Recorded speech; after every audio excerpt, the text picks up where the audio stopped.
ఉన్న దినము ఇది, పండుగ దినము.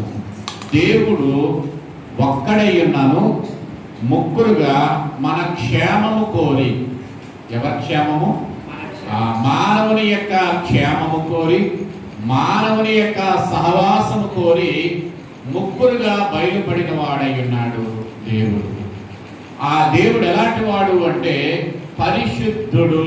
దేవుడు ఎవరు? అపరిశుద్ధుడు కాదు. దేవుడు పరిశుద్ధుడు. ఆయన కార్యములు పరిశుద్ధమైనవి, ఆయన పనులు పరిశుద్ధమైనవి. అందుచేత ప్రభు కూడా ఒక సందర్భంలో చెప్పారు, నేను పరిశుద్ధుడు గనుక. అంటే ఆయన పరిశుద్ధుడు, దేవుడు పరిశుద్ధుడు, దేవుని కుమారుడుగా యేసు ప్రభువారు పరిశుద్ధుడు, ఆత్మ తండ్రిగా ఉన్న పరిశుద్ధాత్ముడు కూడా పరిశుద్ధుడు. ఈరోజు ఈ పాట పరిశుద్ధ పరిశుద్ధ 3 సార్లు పరిశుద్ధ ఏంటి? తండ్రి, కుమార, పరిశుద్ధ. ఇక్కడ ఈ దినమందు ఈ పాట ఇంచుమించు క్రైస్తవ లోకమంతా ఎక్కువగా పాడే పాట. అంటే శుభములకు ఉనికి పట్లు అంటాడు. అంటే శుభం, మీకు శుభం కలగాలి. ఏం కలగాలి? ఇశ్రాయేలుకు ఏం కలగాలి? మా ప్రయాణమునకు శుభ ప్రయాణం అన్నారు వాడు. శుభం, ప్రయాణంలో కూడా ఏముండాలి? అంతా శుభం, అశుభం కాదు, శుభం. ఇక్కడ ఈరోజు మన వాక్యములో నుండి కొన్ని ప్రాముఖ్యమైన మాటలను ఈ దినమందు మనము నేర్చుకుందాము. వాక్యములు చదువుకుందాం. యెషయా గ్రంథము 6వ అధ్యాయము 3వ వచనం.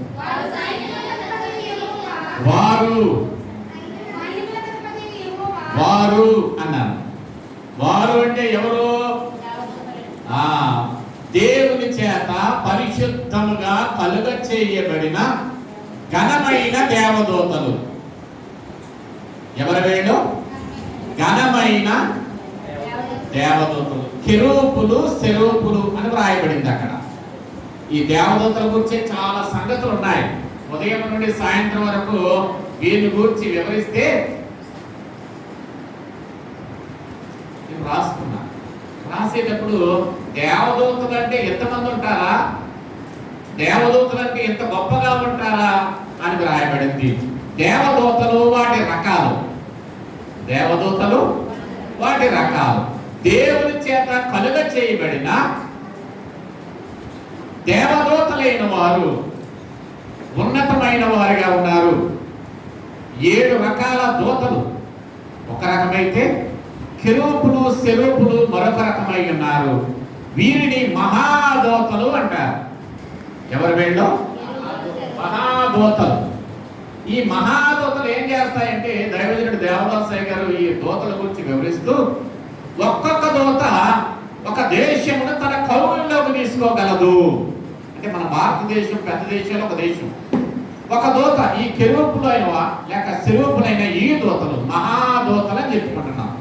ఈ దూతలు రెక్కలు చాటి ఒక దేశమును తన కౌగిలిలోనికి తీసుకోగలిగేంత గొప్ప దూతలు, పెద్ద దూతలు. అందుచేత ఈ దూతలు ఏం చేస్తున్నారు? ఇప్పుడు ఆకాశ మహాకాశములు పట్ట జాలని పరిశుద్ధుడయ్యున్న దేవుని స్తుతించుట. దేవుని స్తుతించుట ఎవరి పని? సకల జీవుల పని. ఎవరి పని? దేవుని చేత కలుగ చేయబడిన ఈ సృష్టి అంతా దేవుని స్తుతించాల్సిందే. సృష్టిలోని అన్ని జీవులు దేవుని స్తుతించే పని మీదే ఉండాలి. ఈ సృష్టి దేవుని చేత కలుగ చేయబడింది. ఈ సృష్టి మానవునికి ఇయ్యబడింది. మానవునికి దేవుడు ఏం చేశాడు? ఈ సృష్టిని ఏలండి అని చేశాడు. ఆదామములైన వారితో అన్న మాట దేవుడు ఏమన్నాడు? మీరు సృష్టిని ఏలండి. సృష్టికి ఏలికలు ఎవరు? మానవుడు. మానవుడు ఎంత గొప్పవాడు అంటే ఈ సృష్టి కంటే గొప్పవాడు. మానవుడు ఎంత గొప్పవాడు అంటే ఈ మహాదూతల కంటే గొప్పవాడు. ఈ మహాదూతలు ఏం చేస్తాయంటే నిత్యము ఆయన చూస్తూ దేవుని స్తుతించే పని కలిగి ఉన్నవి. దూతలు ఏ పని మీద ఉన్నవంటే దేవుని స్తుతించే పని మీద ఉన్నాయి. మానవుడు ఏ పని మీద ఉన్నాడు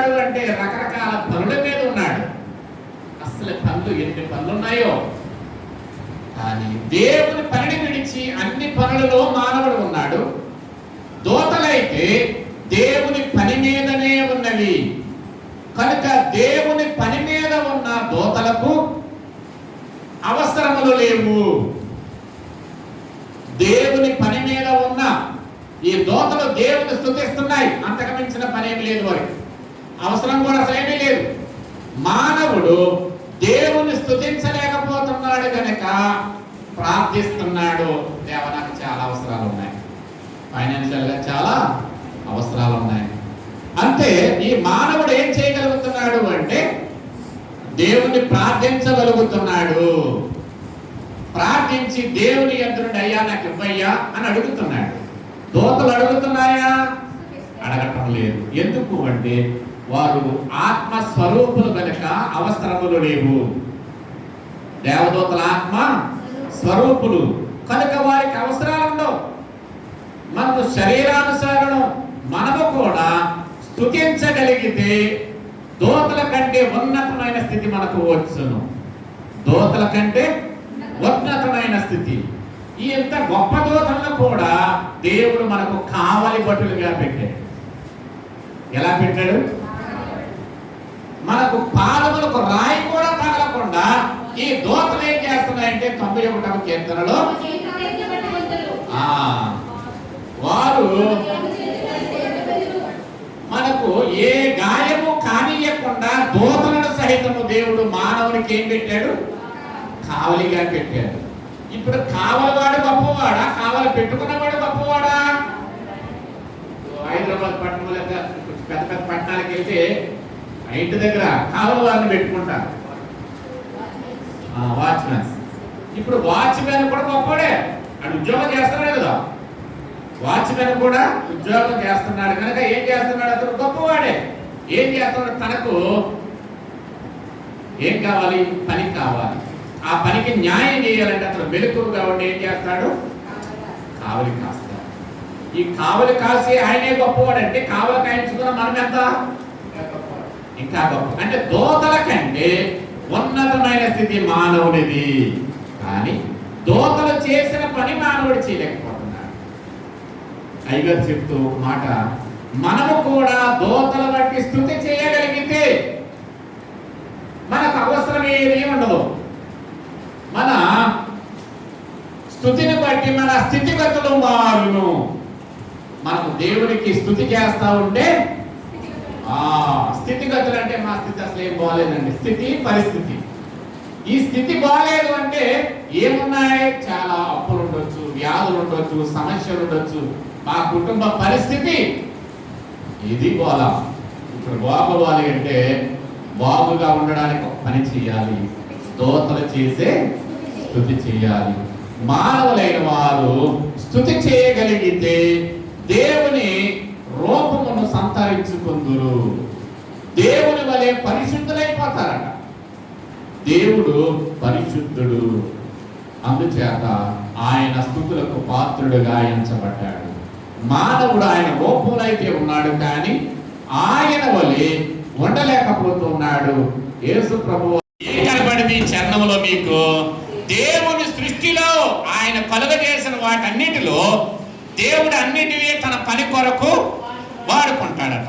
ముసలివారైనా వాడుకోవచ్చు, పడుసువారిని వాడుకోవచ్చు, ఇక ఈయన మేము పక్కనట్టేసేమలే అనుకున్నా వాడుకుంటాడు. దేవుడు వాడుకోవాలి అంటే ఎలా వాడుకుంటాడు? అక్కడ చరణంలో దిట్టముగా అంటే బలముగా నీ వలే పని చేస్తాడు. ఈ వస్తువు నాలా పని చేస్తుంది, ఇప్పుడు ఇక్కడ నాకు సహకారం చేస్తా అంటే ఏ వస్తువు అయినా, ఏ జీవి అయినా, జీవి అంటే ఇప్పుడు కొన్ని జీవులకు చెప్పాలి. కాకి చెప్పకుండా కాకిని పెట్టి చెప్పడిలా అనుకోవచ్చు. కాకి ఏం చేసింది? సేవకుని కొరకు ఆహారం తీసుకెళ్ళింది. సేవకుని పోషించడానికి దేవుడు కాకిని వాడుట, ప్రవక్తకు బుద్ధి చెప్పడానికి గాడిదకు కూడా తన భాషలో చెప్తే, ఆ జంతువు భాషలో చెప్తే అర్థమవుతుందని మానవుని వాక్కుని ఇచ్చి, చూడండి దేవుని ప్రణాళిక. ఈ ప్రవక్తకు దేవుని గొప్పతనమును ఒక్కసారి గుర్తు చేయుట. ఇప్పుడు గాడిద కూడా వాడబడుతుంది. బైబిల్ చాలా ఉన్నాయి, అన్ని కర్ర వాడబడింది. ఇంకా దేవుని చేత అనేకమైన వస్తువులు వాడబడతా ఉన్నాయి. మనము దేవుడి కొరకు వాడబడుతున్నామా? మన కొరకు దేవుడు వాడబడుతున్నాడా అనేది ఒకసారి ఆలోచన చేసుకోవాలి. బైబిల్ గ్రంథం చెప్తా ఉంది, మనము దేవుని వారము, ఆయన ప్రజలము, ఆయన మేము గొర్రెలము. ఆయన మనము పరిపాలకుడిగా ఉంచాలి అనుకుంటున్నాడు. ఆయన సర్వాధికారి ఉన్నాడు కనుక ఆయన అధికారము కింద మనము లోబడే వారుగా ఉండాలి. ఆయనను పూజించే వారిగా ఉండాలి, ఆయనను ప్రార్థించే వారిగా ఉండాలి, ఆయనను స్తుతించే వారిగా ఉండాలని వాక్యం చెప్తా ఉంది. రెండు విషయాలు నేను ముగిస్తాను. మొదటి యోహాను పత్రిక 5వ అధ్యాయము 7వ వచనం చూద్దాం. సాక్ష్యమిచ్చువారు ముగ్గురు అనగా ఆత్మయు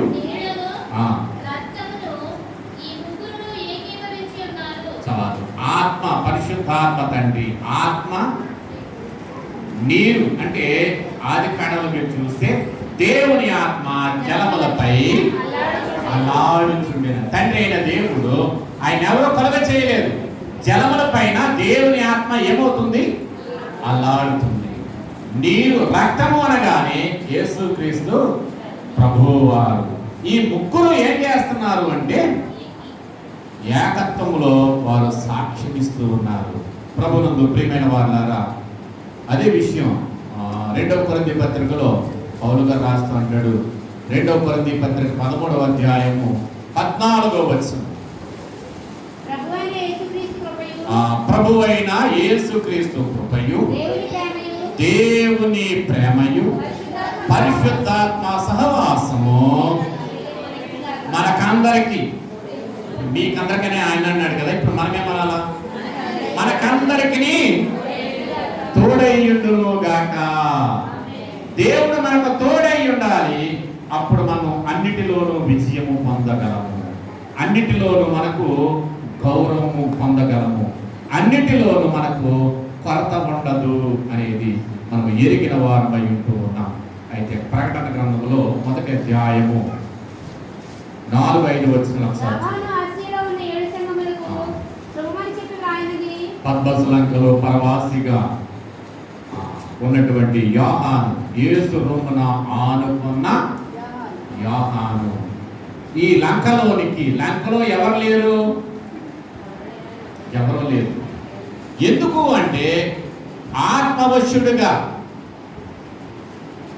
దైవజనుడు దేవదాసయ్య గారు చెప్తూ ఒక మాట చెప్తూ, లంక అనే వంకతో ఏంటంట, ఏదో వంకతో కొంతమంది పిలుచుకుంటాం కదా మనం. ఏం చేస్తాం? ఏదో వంక. ఇక్కడ దేవుడు కూడా ఒక వంక. దేవుడు కూడా అంతలమ్మా అంటే మనుషుల మధ్య నుండి జనసంచారం లేని ప్రాంతం. లంకలోకి వెళ్ళామనుకుంటే ఇప్పుడు జనం కనపడతారు మనకి ఈ లంకలో.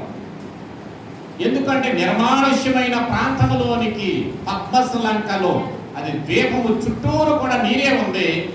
ఆ లంకలో ఎవరో లేరు. ఆత్మవశుడిగా వెళ్ళిన యోహాను తప్ప. ఈ యోహానుకు జరిగిపోయినవి, జరుగుతున్నవి, జరగబోయేవన్నీ తెలియచేయడానికి దేవుడు ఏం చేశాడంటే పద్మస్ లంక అనే వంకతో ఆయన అక్కడికి తీసుకుని వెళ్ళాడు. ఇప్పుడు ప్రకటన గ్రంథమంతా రాయించారు. అందుచేత ఇప్పుడు దేవుని పని కొరకు కొంతమందిని ప్రత్యేకపరచుట, దేవుని వాక్యమును ప్రజలకు అందించుట కొరకు, ప్రజలు తెలుసుకోవడం కొరకు దేవుడు తన సేవకులైన వారిని వాడుకునుట, తన బిడలైన వారిని వాడుకునుట, ఆయన చేత కలుగ చేయబడిన అన్ని జీవులను వాడుకునుట. ఇది త్రిత్వ దైవత్వము యొక్క ప్రాముఖ్యత. చివరిగా ఒకే ఒక మాట దైవజనుడు దేవదాసయ్య గారు ఒక ఉదాహరణ చెప్పారు. త్రిత్వం అంటే తాటికాయ ఉన్నది, ఉందా? తాటికాయ. ఆ తాటికాయ పండైన తర్వాత 3 టెంకలు ఉంటాయి. ఏమో 4 టెంకలు ఉండొచ్చు, 2 టెంకలు ఉండొచ్చు, టెంకలు కూడా ఉండొచ్చు. కానీ ఎక్కువ భాగము 3 పన్నులు ఉండేవి 3 టెంకలుగా కనబడతాయి. ఇది ఉదాహరణ చెప్తూ దైవజనుడు తాటి కాయ ఒక్కటే కానీ టెంకలు 3 అవి బయటికి కనబడవు. అలాగే దేవుడు కూడా ఎలా ఉన్నారు? లోపల ముగ్గురుగా ఉన్నారు, బయటకు ఒక్కరిగానే కనపడతా ఉన్నారు. మనము కూడా ముగ్గురుగా ఉన్నాం, శరీరము, ప్రాణము, ఆత్మ. ఈ 3 కూడా మనము ఏమై ఉన్నామంటే ఒక్కరిగానే లోకానికి కనబడుతున్నాం. ఇటు ఘనమైన, మధురమైన, మర్మమైన మానవ నిర్మాణాన్ని ఒక్కడై ఉన్న ముగ్గురుగా ఆగుపడిన దేవుడు కలుగ చేశాడు. ఇటు మాటలు తండ్రి మన వినికిడిలో భద్రపరచుగా